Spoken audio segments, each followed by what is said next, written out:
I think God, Mother Nature, whatever you want to say, designed us. I think that person or thing was an engineer because they did a pretty good job designing us, but did no documentation.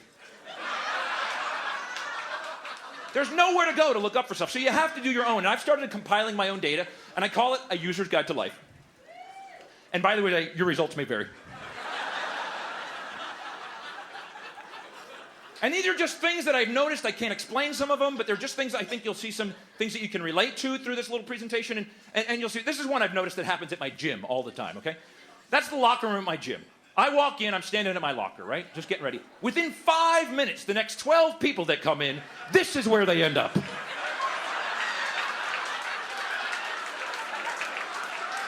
How is that possible? Within moments, I'm surrounded by, sweaty, fat, hairy guys. I'm like, there's a huge locker room, and you guys are bumping cheeks with me. How is this happening?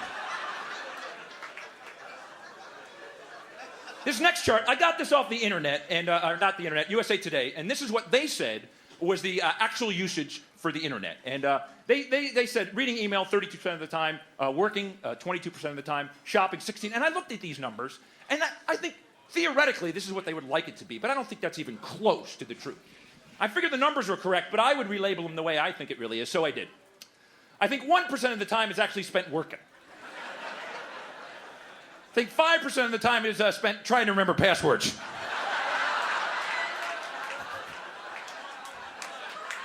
Honey, what was the cat's name?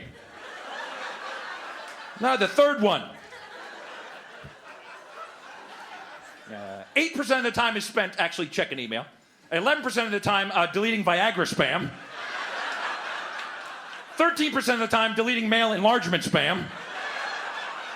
Please tell me I'm not the only one getting them, please. Okay, good. That makes me feel better.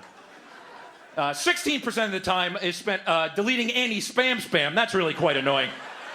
Getting too much spam? Yes, stop sending it to me. 22% of the time watching porn, and 32% of the time searching for porn.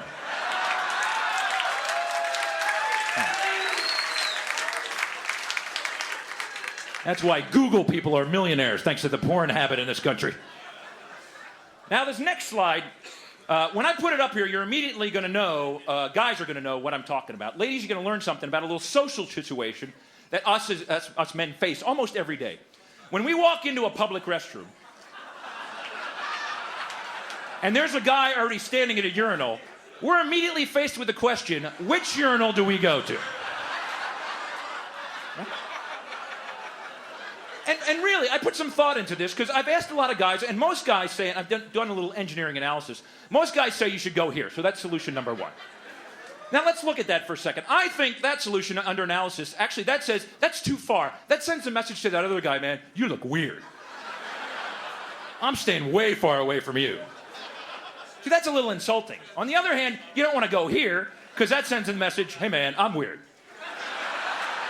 Right? That makes sense. So I think, in my analysis, I think the best solution is to go there because that's good spacing and there's plenty of room for guy number 3. And then the fourth guy has to choose which 2 guys he likes better. And then I think the absolute worst solution would be there.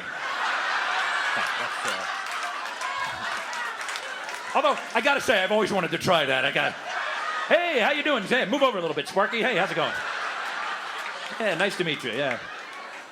And the final thing, I'm going to get out of here after this. I knew we were different at shopping. I told you the whole prostate check thing, and I don't like shopping, and I knew we were different. I couldn't quantize it until I actually got one of those GPS tracking devices.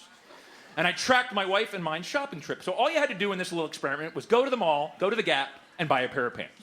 That's all you had to do. There's the mall, there's the Gap. So here's how I do it. I walk in the mall, take a left, take a right, buy the pants, take a left, take a right, go home. That takes me 6 minutes and costs me $33. Go to the mall, buy a pair of pants. How hard is that? Here's how my wife does it. Oh my God, I've always wanted those shoes. They're on sale. Oh my God, that sweater is beautiful. Look at that over there. There's another sale. There's my wife right there. 3 hours, 26 minutes, $876. And look, she never got to the Gap. Look.